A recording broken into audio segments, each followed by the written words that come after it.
down through the sit bones.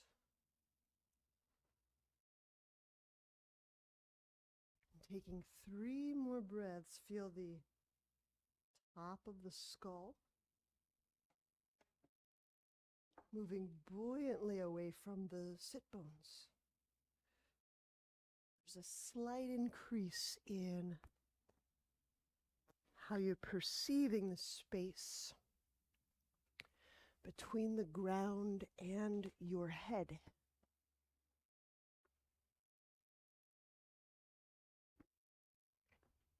From this view, this somatic view, this view including breath from this perspective,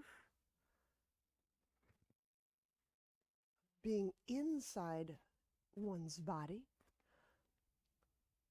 what's salient, what's worth investigating, what's important?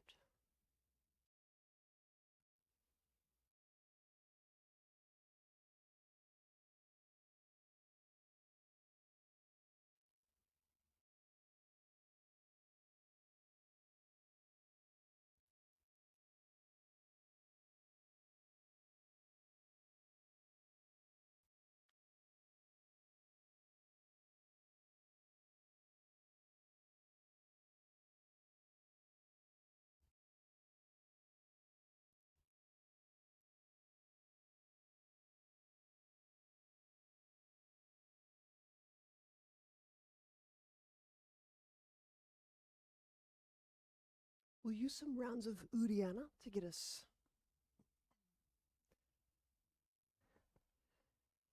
in contact with this part of our body that's nearer to the ground, so we can keep our legs crossed. And let's go with feet active. Inhale, use your hands if you like, push the ground. So even as the chest is lifting up and the neck is lengthening, the sit bones sink.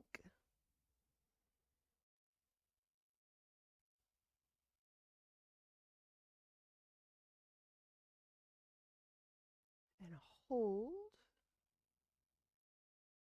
You're retaining your breath easily, lightly.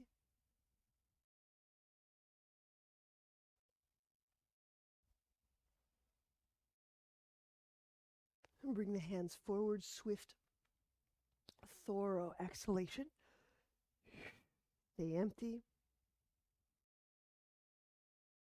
And move the belly. So from perineum all the way to low belly. That's a lot of space. Feel from the perineal movement to the low belly movement. And follow above the low belly. We get about navel altitude. Keep following all the way up.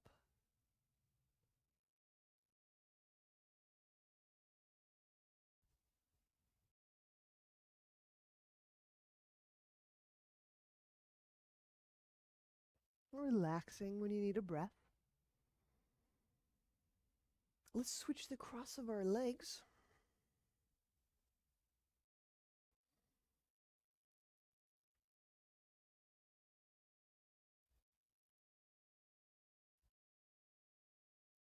And when you're ready, we'll go feet active. You can use the fingertips to push the ground. Inhale.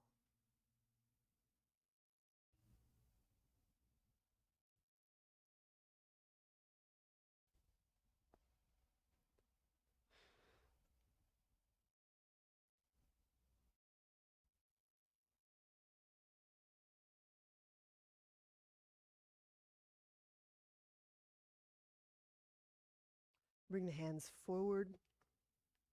Swift exhale. Stay empty. Draw the belly in. Whatever you think belly means, go lower, go to the pelvic floor, go interior, go into the centralmost space.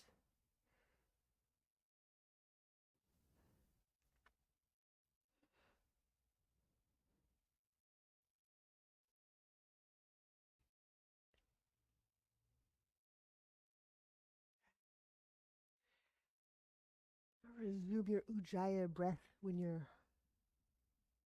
ready. And then just a little note, because words are tricky things and we have just very limited words and limited time in our physical practice. It's intended to have a certain rhythm. So for one person, belly might mean the muscles at the surface of the body. It's just an immediate connection, connotation we make. For another, it may mean finding a whole vicinity. So just keep inquiring. Does belly really mean muscles? Does arm really mean this shoulder muscle? So you're going to have to ask these questions of ourselves. Like, we've assigned these words to mean things. And when it comes to the body, we may have to find other landmarks and investigate territories beyond how we've meaning made. All right. Let's place the soles of feet together. So another tricky one is hip. This could be anything. This can be the pelvis. This could be the hip socket, the crease, the muscles around. Like, we could be talking about anything hip. So try to offer some landmarks, but also do the investigation. Like, if I keep going to a same area when I involve a word hip, what else is there? Where else can I go? To the back of it, to the interior of it, to the front of it, where the bones meet the bone, to the space of it, to the... So keep exploring what have I assigned these words to mean. Inhale, we'll take the left arm and we'll raise it away from the hip crease, where the skin of the thigh folds with the skin of the trunk. And exhaling, spread the hand bones and the palm heel and reach. Now, while keeping that sit bone grounded, touching the earth, feel that you can relax, open the hip crease where the skin and the bone kind of fold together. See if you can open that by releasing the weight of the leg limb, down. So it's a gesture of release that comes from deep within and underneath that crease of skin. Go to the muscles underneath, go to the tissue under there, go to the rotators under there, go to the bones, and keep going, keep going.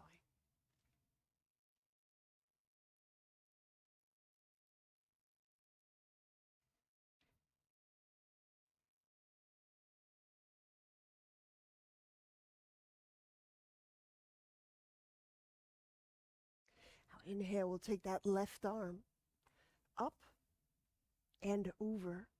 We'll plant this left hand on the thigh. Not to push it down, just put the palm on the thigh. And exhaling, press foot into foot. And find out how to move that bone, this left thigh bone, in an outward way. And you'll use this left hand to make the barest suggestion of outward. In this way, we're not pulling on ligaments or labrums or cold tissues. When we have the heat, we'll use the heat for the cell structure that do well with heat. And when we don't have heat, we have to still know how to play and work with our body deeply and safely.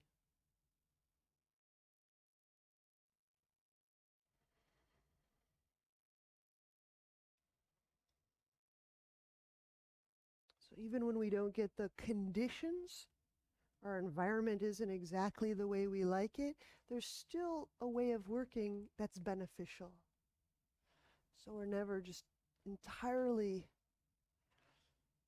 at the effect of our environment.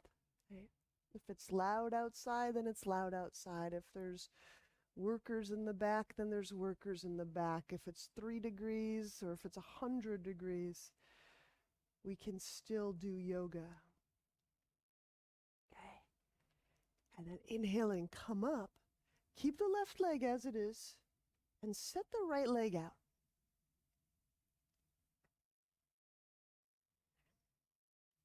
We'll take round 2. Take the left hand, reach behind back, grab onto thigh. And if not thigh, grab pant part.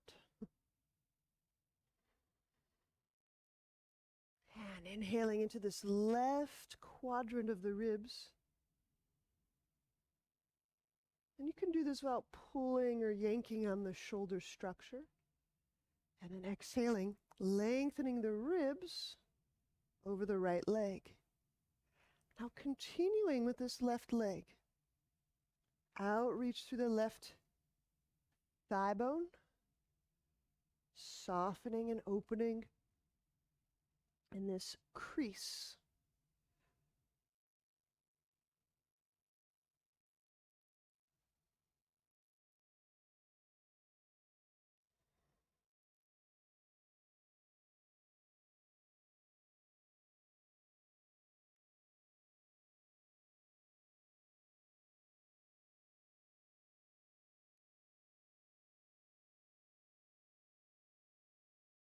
And start to stretch the breath into the armpit area of the ribs, under the collarbone, under the shoulder blade.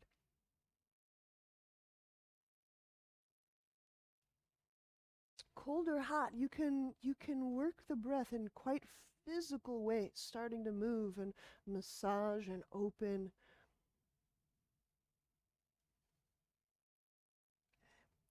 So open up hand, inhale, we'll come upright. We'll place the soles of feet together for side bend. So left hand to ground. When you're ready to inhale, we'll draw the right arm up. And exhaling, lift, reach. And then we'll momentarily focus on this right side where the sit bone is, where the hip socket is. So help breath descend down into that right side of the pelvis, right where the sacrum meets the pelvic bone. That's the back side.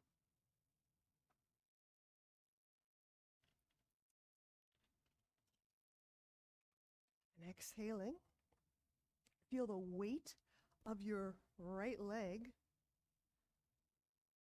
easing down, opening that hip crease.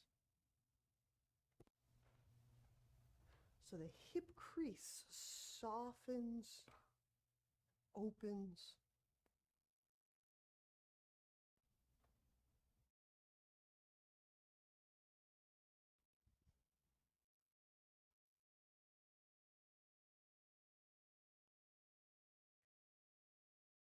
Not just a little bit one time, another breath. Relaxing, easing open that hip crease again. And not just 2 short times, another breath. Letting that weight of hip crease continue to open by letting the weight of the leg go.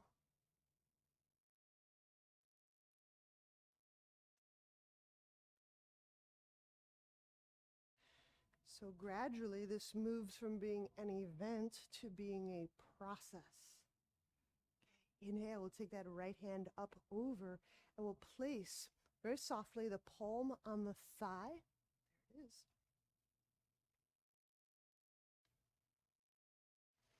And it's not to push, but rather to suggest that that leg limb, that right leg limb, can indeed kind of travel outward.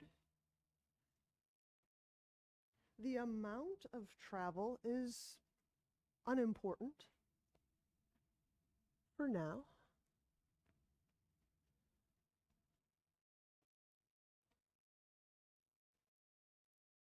The perception of the movement is more important to us,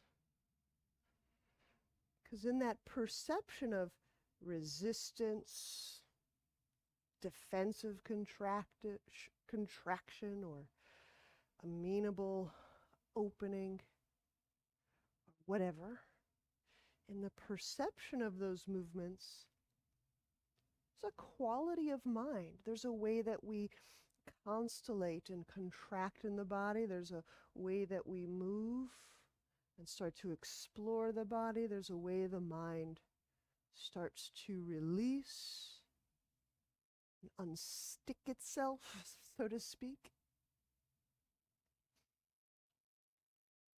And then releasing, come back upright.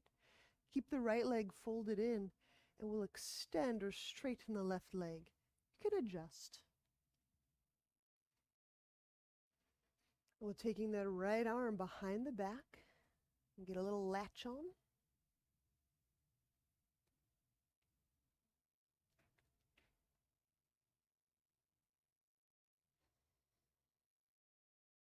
And so instead of it's not the front of the chest we want to go down. Consider more the side, what you are just stretching on the side.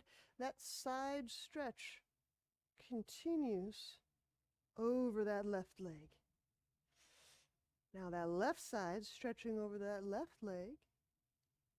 Inhale, broaden, massively expand this right side chest.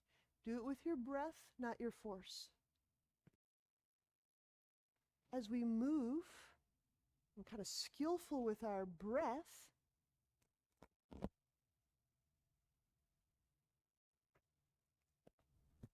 we can start to move and shape and redirect and reorganize our mind.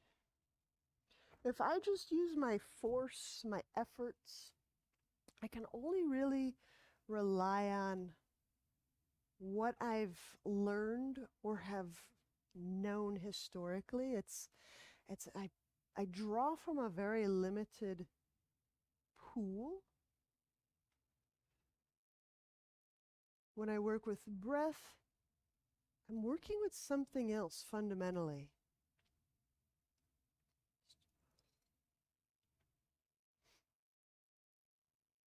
So feel your breath spreading under that right collarbone, under the scalings, under the armpit, under the breast tissue, and permeating, penetrating it.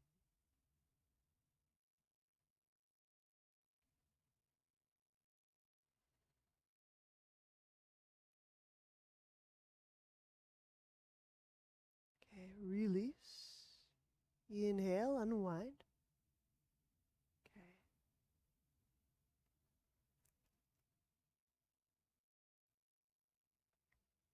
So let's set up lying on our back, crossing right leg over left. So that knee over knee, foot behind calf. Inhale, the head and shoulder blades up. Not just the head and shoulder blades, making sure the shoulder blades are part of the head and shoulder blades. Too often we just pull on the head. Bring the shoulder blades up. It's okay, you can take another breath. Let the head go back, but keep the shoulder blades up. I'm really serious about that. Exhale, the tailbone shifts. Use leg to press leg to move legs up. Leg, press leg, move legs up. So that same trajecting of the thigh away from the pelvis. Now you're doing it without your hands. Sink the low belly in and down. And I really mean this. Leave the shoulder blades up. Figure out how to inhale without throwing your back down to the ground. You can figure it out. It's physical. I know. Exhale. Use leg, pressing leg to move all leg particles up away from pelvis particles. Pull low belly in and down. Keep the legs lifting up as the belly moves down. You can go 2 ways at once. Inhale, keep the shoulder blades up. You just have to figure out how to inhale. You could do it. Exhale, leg press leg. Kneecaps lift up. The feet are lower than the kneecaps. And as the leg bones keep moving up, pull the low belly down. Okay, now, when you inhale, set the head down. But when you set the head down, keep the low back on the ground. And I'm very serious about this too. Hands on the thigh. And as you exhale, keep the head down. Pull. Thighs into hands, hands into thighs. The low back stays on the ground and the thighs keep moving up to the sky. Sink the low belly down. Okay, big move here. Inhale, keep the low back on the ground. Spread the breath into the low back, spreading it to the ground. And now exhale, pull the thighs into the hands and push the hands into the thighs. Keep the head on the ground. Keep the low back on the ground. Moving the thighs up, you'll have to use your tailbone muscles, butt muscles. Pull low belly down. Now inhale, release, unwind all of the efforts. Switch sides. We are purposefully putting our body into these positions to teach us alternate ways of breathing. And so part of what is alternative here is breathing under pressure, breathing with additional intra-abdominal pressure. That means our diaphragms are behaving in ways that are containing, and there's pressure. We probably are perceiving this pressure with our organs, our skin, and our muscles. That's the point. All right. So we've got all the spiraling of the legs. Let's go interlace hands behind head, and then inhale, float the head and the shoulder blades up. Relax the head down, keep the shoulder blades up so the neck can be at ease. And now exhale, shifting the tailbone toward the sky, leg press leg to move legs up and feel the hip crease area lightening as you draw belly down. Now keep shoulder blades up. Inhale, the mid back stays on the ground, the low back stays on the ground. Breath is prominent in the abdomen and low back. Exhale, curling the tailbone, leg press leg, kneecaps, thigh bones, moving up, trajecting away from the pelvis. Pull low belly down. Let's do another. So inhaling, keeping the bottom tips of the shoulder blades up. Keep inhaling if you can. It's good to work those muscles. Exhale, thigh press thigh, to lift, to lift. The mass of the legs to the sky, the tailbone to the sky. And now pull the low belly down. This might tug on some things in the back. That's good news. Okay. Now keep the feet up. As you inhale, you'll place the head down without lifting the low back up. So low back down, shoulder blades down, head down. Stack your hands on the thigh. And now exhale.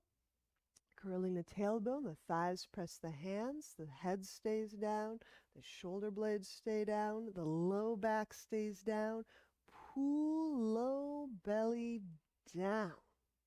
The ribs come down. Let's do one more. Inhale into the low back. There's that intra-abdominal pressure. Just by holding your feet up, you'll feel there's more pressure. And now exhale.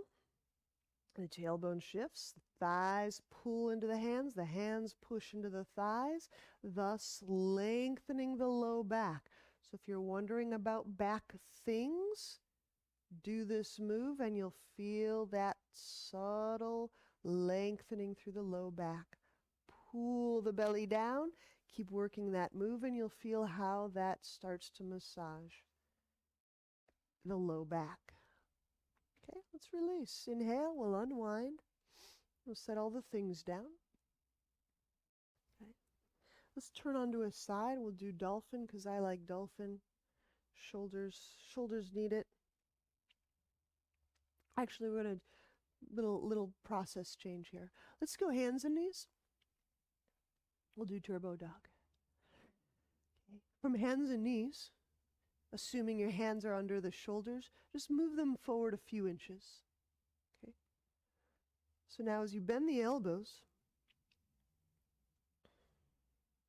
will be just a few inches off the ground.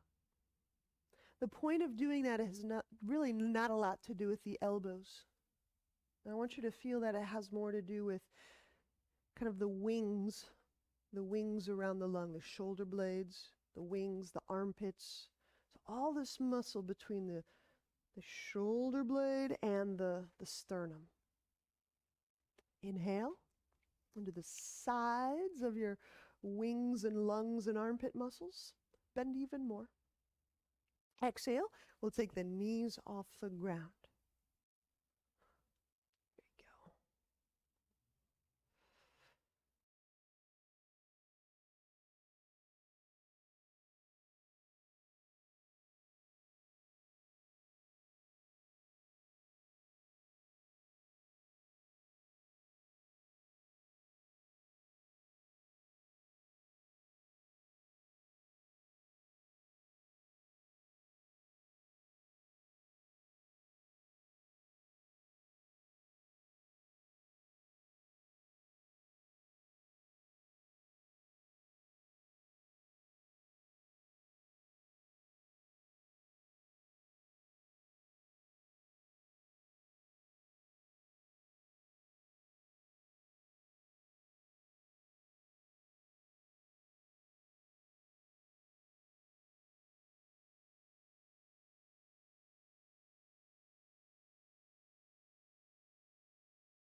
Getting there, getting there.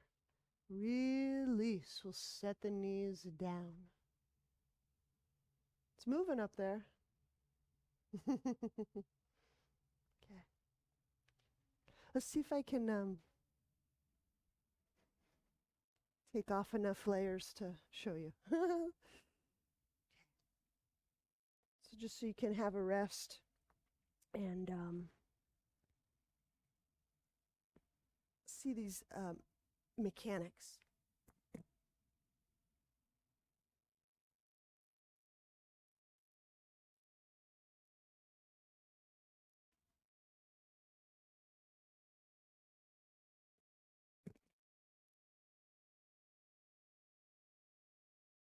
We just have to kind of do our best to see shoulder shape under a shirt. And I think if I go here, the grip is horrible.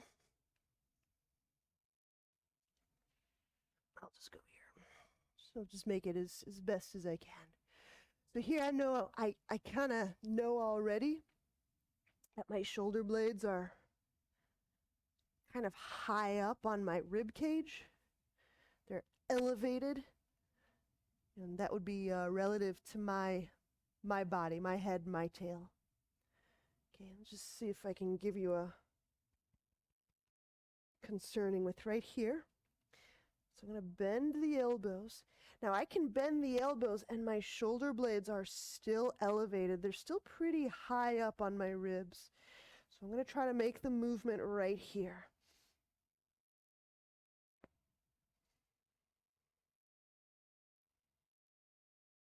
Elevated, more protracted.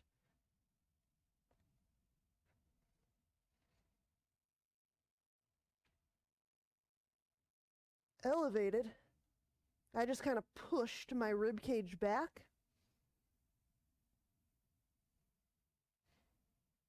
Protracted.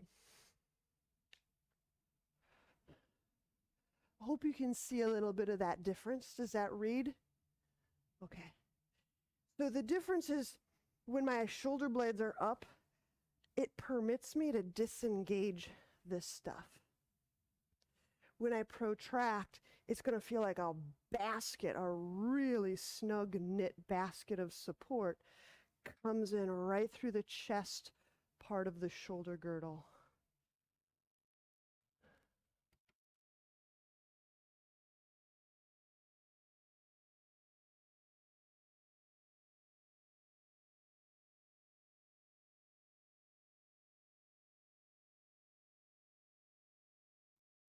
There you go. Yes, yes, yeah. Oh, and then back.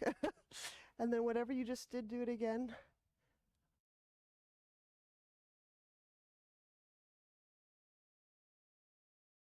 Good. See if you can just take a breath and just kind of acquaint, memorize. There you go. That's it. Even more so.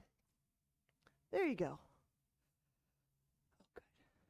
So as long as we get some little nips of somatic insight, if we could just get a little nip feeling of it today, we can build on it, build on it, build on it. Okay. Visiting usually helps us visit again. Cool. Now, that said, let's do a little bit more with that. This is why I really love the wall stuff. So we'll use either a blanket and a block. I'm going to show you my prop setup. I'm going to use one of these. Okay, and one of these. So this is my setup against the wall, which I'll go like so. Okay, this is our setup. So what is this about? This is about creating an exact amount of space, and it's about not putting anything edgy into the breast tissue. So you'll figure out if this should be a blanket or a pillow, not too smushy. Okay. Now when we stand against the wall, stand mainly on your feet. In other words, don't lean forward. Leaning forward won't be our best move. Now, this will work better for some shoulders. It works a little bit better for mine. Is I can take my forearms a little wider than my shoulder joints. I can take my elbows a little bit wider than my AC joint. And why this is nice is if you've had like separation and putting that elbow in front of it can just, sometimes it restricts us. So just being able to widen the elbows out an inch or so is really helpful. Okay. So now inhaling into the upper back. We'll just take this, pardon me, inch by inch. And as you exhale, just establish the forearms, make contact with the wall. I'm drawing the shoulders, the tops of the shoulders. So again, what's a shoulder? What are we talking about? Just the top of the deltoid, the top kind of muscle fluff, bone fluff, kind of near the earlobe. Just pull that down as you reach the elbow toward the wall. Okay? And I'll just slide the elbows up. Maybe it's a half inch, maybe it's an inch.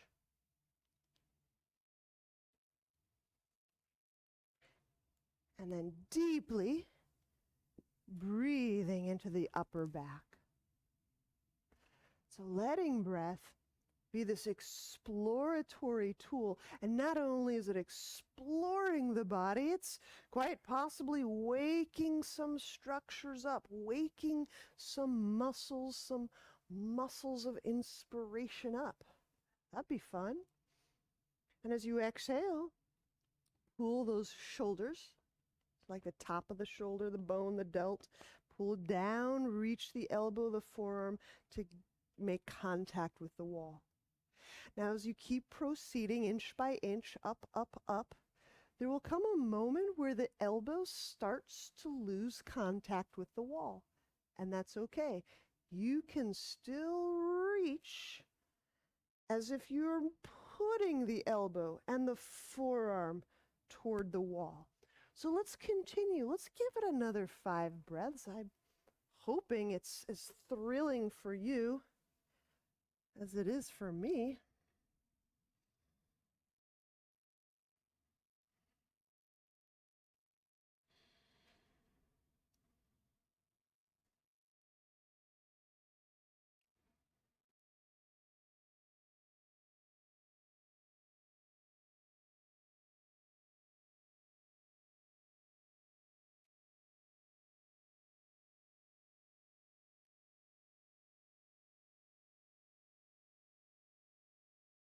So this one can really emphasize, without too many more cues, it can really emphasize the serratus, the pulling the blade forward.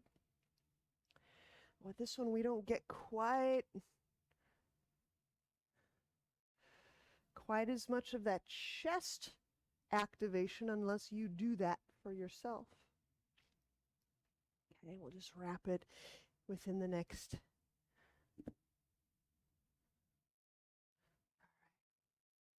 And so when we release, just a little context. So if you decide sometime today you're facing a wall, what should I do? I got you a plan. So here's kind of where my ribs connect to spine, and then above that there's no ribs connecting to the spine. Okay. So as we do that wrapping and that elevating, part of the whole point of doing those shoulder mechanics, even if they're hard, is to draw this fascial muscles, all the structure, to draw it away from the kind of the lateral parts of the spine, is to spread all of the stuff, these upper. Okay. So that as we raise our arms, we're not just pushing our shoulder blades into our neck nerves. So the wrapping, as we continue up, that shoulder blade pinwheels into elevation instead of toboggan sleds up into the neck, into elevation. Right? So that little pinwheeling action helps us keep the neck and the nerves wide open. It's really brilliant. It does take some dedicated shoulder feeling work, but doesn't all of this stuff. Let's stand at the top of our mat.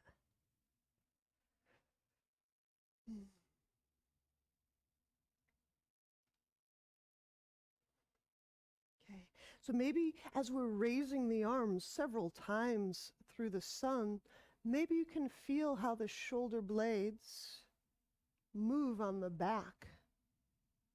For some of us, they wing. Some of us, maybe there's scoliosis, they move differently, or they flange or elevate differently. Just notice whatever you can notice about your shoulders. Inhale. The arms go up, but what do the shoulder blades do? Exhale, fold.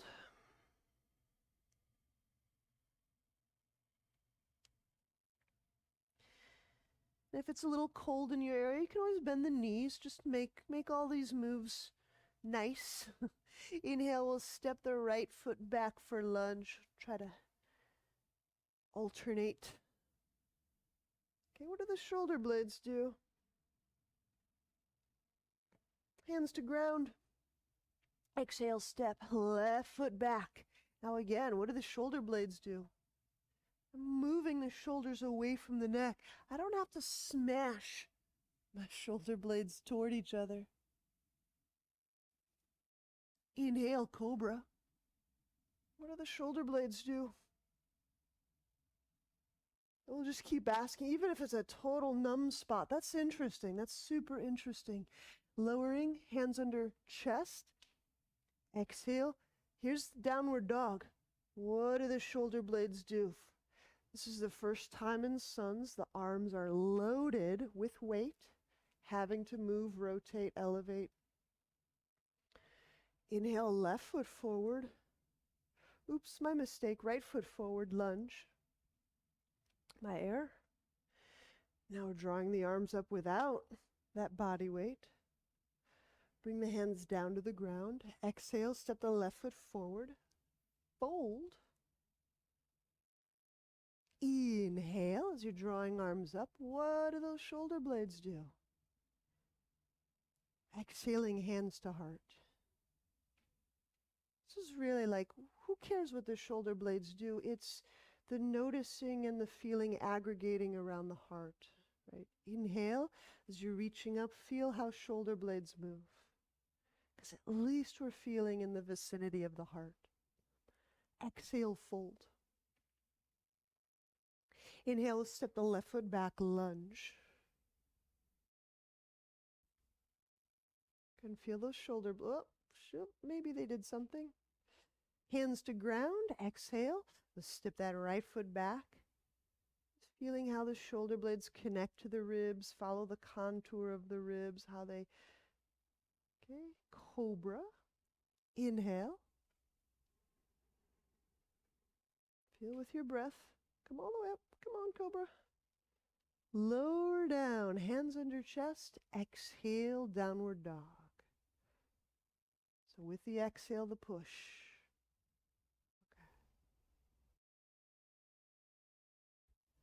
Left foot. Inhale, step the left foot forward and feel how the shoulder blades move round to lift those arms up. You're feeling around the lungs, the spine. Good. Hands to ground. Exhale, step the right foot forward. Fold. And inhale, stand as you're reaching the arms up. Do the blades move round? The bottom tips move round. Exhale, hands to heart. So one more with some things. Inhale, and taking the arms up.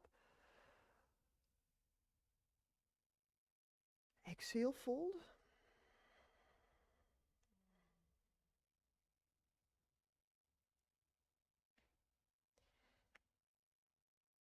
Now inhale, step the right foot back, set the knee down. Easy twisting lunge. So plant the right hand. Okay. I'm going to turn my fingertips in just a little bit. Now pull this top of shoulder away from the neck and the jaw. Raise the left arm.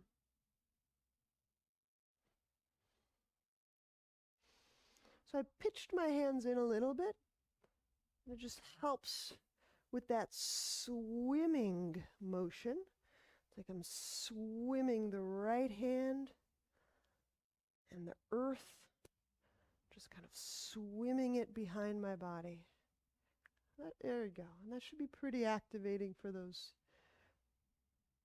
lat and back armpit muscles. That's good.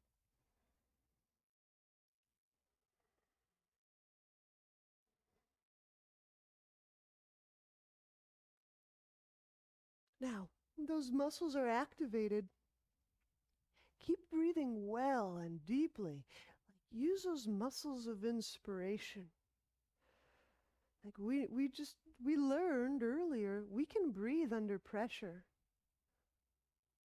Okay? We need those mechanics. We need that, at least that amount of strength. Okay, now watch this. Whoop, that's fun. Okay. Inhale, bring the left hand down to the ground. So you felt that activation on that right side lat. When you step the foot back, the left foot back, use those same lats. What a pull. Move the shoulders away from the head as you lower. Swim the earth behind you. And then for cobra, inhale. Swim the earth behind you. Exhale, lower, downward dog.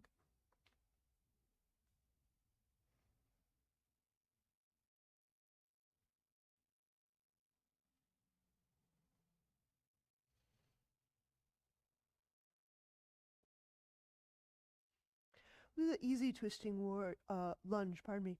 Inhale the right foot forward. We got the left knee down. I'm going to pitch this left hand in just a tiny bit.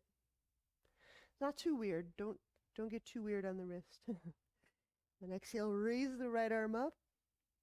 Use that left hand, that friction on the mat. Swim the earth behind you. Find out if that allows you to push, to reach, to turn.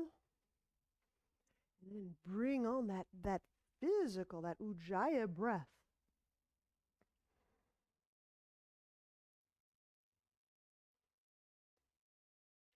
So there's some ways that we can sensitize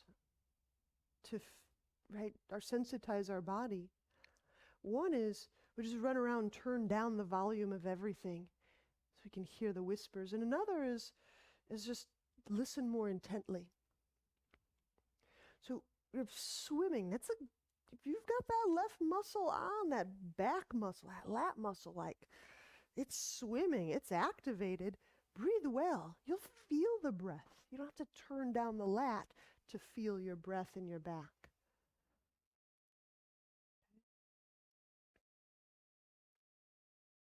Inhale, bring that right hand down to the ground.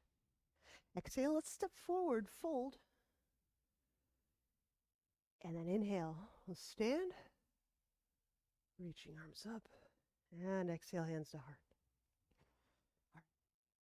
We're going to do one thing.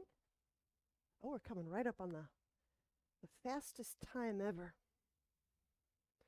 We'll work handstand with chest opener. So this means I'm on the hands and my butt is making its way toward the wall. So I'll show you the kicking up way, and then you'll know if you need to do it the downward dog on the wall way.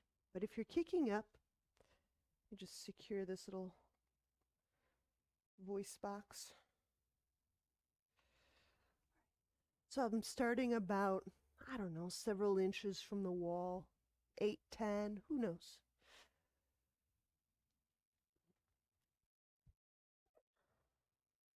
Okay. And then easing the butt toward the wall, and just like those twining vine abs, twisted root abs, I'm reaching the legs up, the tailbone up. Then I push the butt off the wall when I need to step down. All of the wrapping, 100% of the anti-shuffle shrug shoulder needs to be applied here. So I am wrapping and I am broadening the chest. If you're not kicking up, you'll have to play with it differently. Downward dog. Okay. If you feel your clothing or your muscles anywhere near your ear, you're probably shrugging. It's not a promise. It's just little guides, little helpful hints. Okay, so feel the shoulder blades go down away from the head. Feel them go round away from the spine. And then you'll press the feet up. And while you maintain that wrap, it's serratus, it's chest, it's front of body, you're also biasing and arcing the chest. So let's see what we get. About 8 or 10 inches if you're kicking up, so that would be my distance. Okay. So the wrap is keeping us cluster free. And then as the butt moves toward the wall, or the chest moves toward the wall in the case of downward dog at the wall,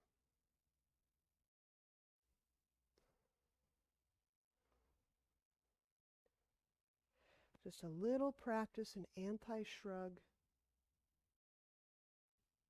There you go. That's it.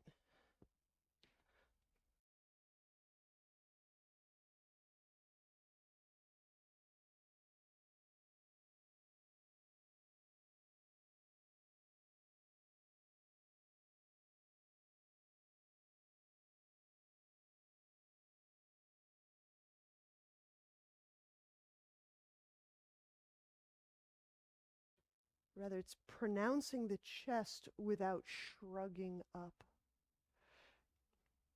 And I know we're just getting a little bit of the terrain explored today, but this will probably be leading into a bit more comprehensive shoulder and chaturanga exploration. So simple stuff, but we'll build on it. Okay.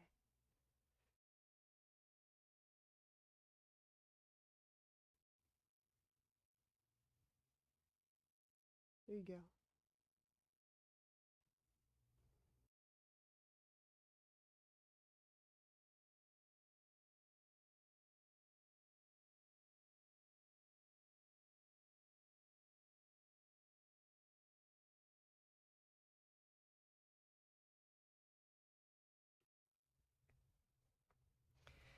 And then I'll just back up a little bit here.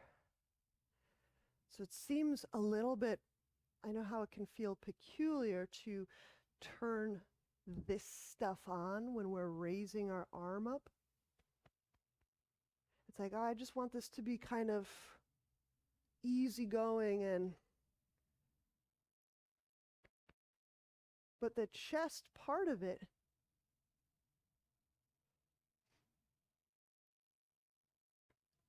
totally. So if I just kind of make, this is soft, so I'm not, my chest isn't really involved, my serratus not really involved. I can put my arms up, it feels, oh, so smooth. I'm like a ballerina, so graceful.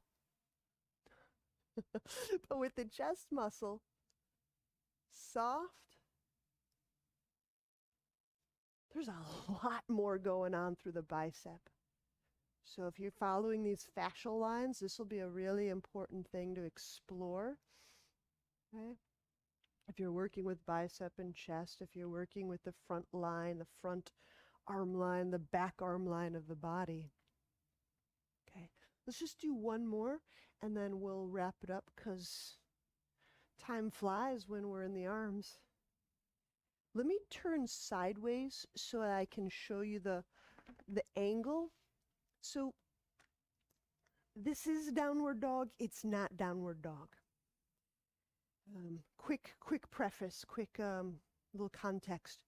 I'm going to go from hands and knees to raising the arms overhead, but I'm going to pause.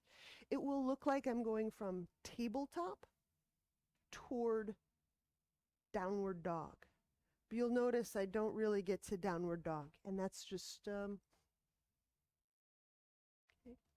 When we're in tabletop, or hands and knees, this is often the easier, simpler place for us to get a lot of these shoulder mechanics. Just wiggle my feet back. Now, from here I can push, and from here I have a really robust feeling connection to the pec and the serratus. You see how the relationship, the angle, arm and chest, they're changing. I'm going to pause right there because that's where I start to pick up on the differences between my two shoulder blades. Okay. So, facing you, it's really kind of like I'm pushing forward to pushing, like I'm sliding something upward. And I've just paused where I could feel a difference in breathing, a difference in scapular activity, a difference in, might have been just rib rotation. So just try a really simple move. It's going from tabletop where you can conceivably get a more pronounced wrap of the shoulders, which is serratus chest. And then shifting slowly back in order to notice fluctuations in that shoulder blade arrangement, that orchestration. Okay, there's not a right way, there's not a wrong way, there's no bonus prizes for getting to downward dog. It's just there's so much that happens from pressing the ground to downward dog. This will be part of our study, at least for a week. There you go. That's it. That's it.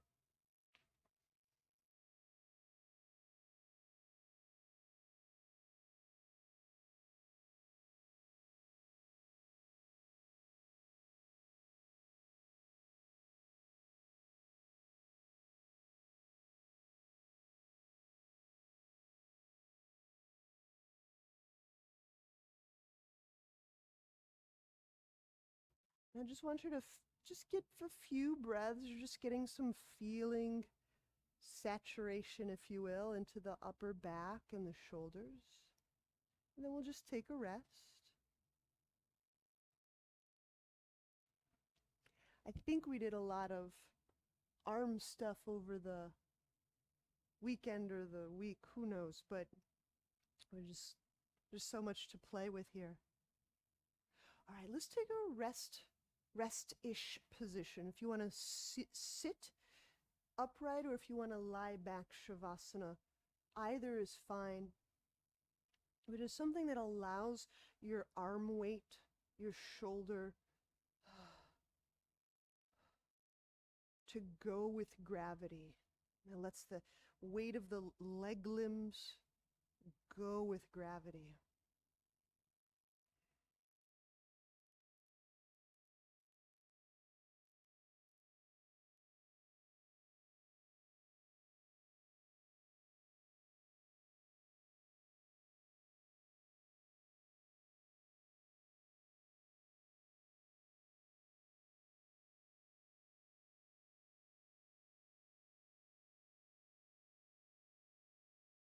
And so any need for that intra-abdominal pressure, that more physical way of breathing, that subsides.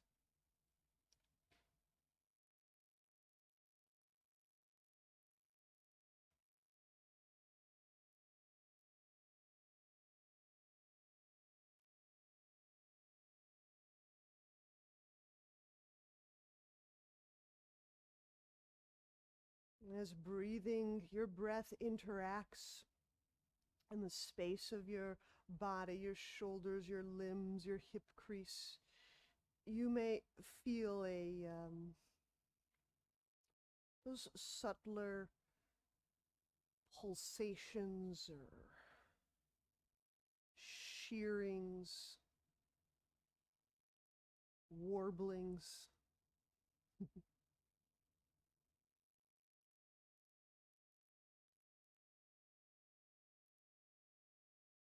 So this is quite an appropriate place to turn the volume down on the efforts in order to highlight the subtlety, the nuance.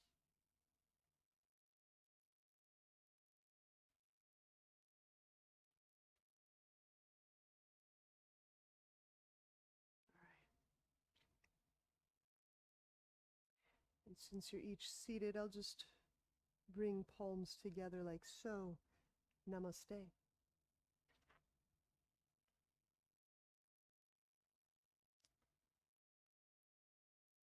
right. See you soon.